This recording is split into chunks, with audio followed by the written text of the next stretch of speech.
आगे बढ़ते हैं। 16 सितंबर को गुजरात के कच्छ में मंद्रा बंदरगाह से जब्त की 21,000 करोड़ रुपए की 3,000 किलोग्राम हेरोइन के मामले में अब ईडी ने जांच शुरू कर दी है। वाज़ेह है कि इस मामले में चेन्नई से 2 अफराद, दिल्ली से 2 अफगान शहरियों समेत 7 की गिरफ्तारी हुई है।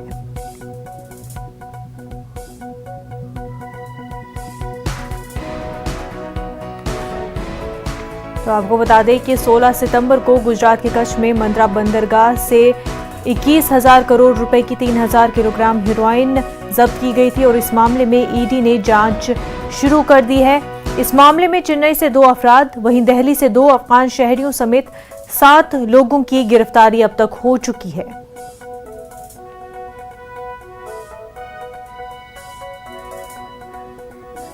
एनफोर्समेंट डायरेक्टोरेट ने इस पूरे मामले को लेकर के तफ्तीश शुरू कर दी है। 7 लोगों की अभी तक गिरफ्तारी हुई। हालांकि पहले कहा जा रहा था कि एपी से इस मामले के तार जुड़े हुए, लेकिन वो फिर साफ हो गया था, सिर्फ एड्रेस का लिंक था, दीगर कोई लिंक एपी से जुड़ा हुआ नहीं था।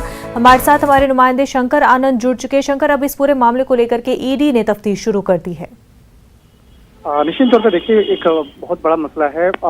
21,000 करोड़ का जिस तरह से बकायदा ट्रक की तस्करी का मामला सामने आया था और इस मामले में केंद्रीय जांच एजेंसी डीआरआई इस मामले की तफ्तीश कर रही है और डीआरआई जिस तरह से बकायदा इस मामले में तफ्तीश कर रही थी, कई बड़े खुलासे हुए और लिहाजा इसी मामले की गंभीरता को देखते हुए केंद्रीय जांच एजेंसी ईडी अब इस मामले की तफ्तीश करेगी और इसके लिए तमाम जो कागजी औपचारिकताएं हैं वो पूरी की जा रही है और कुछ आज या कल तक इस मामले में तमाम कागजी औपचारिकताओं को पूरा करने के बाद ईडी औपचारिक तौर पर इस केस को दर्ज करके आगे की तफ्तीश करेगी।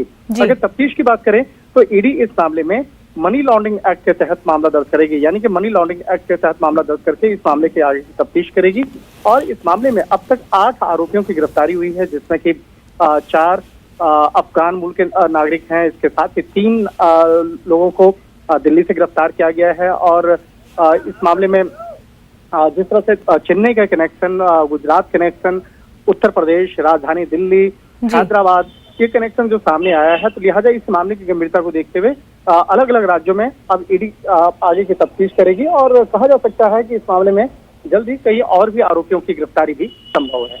बिल्कुल, शंकर आनंद, बेहद शुक्रिया आपका।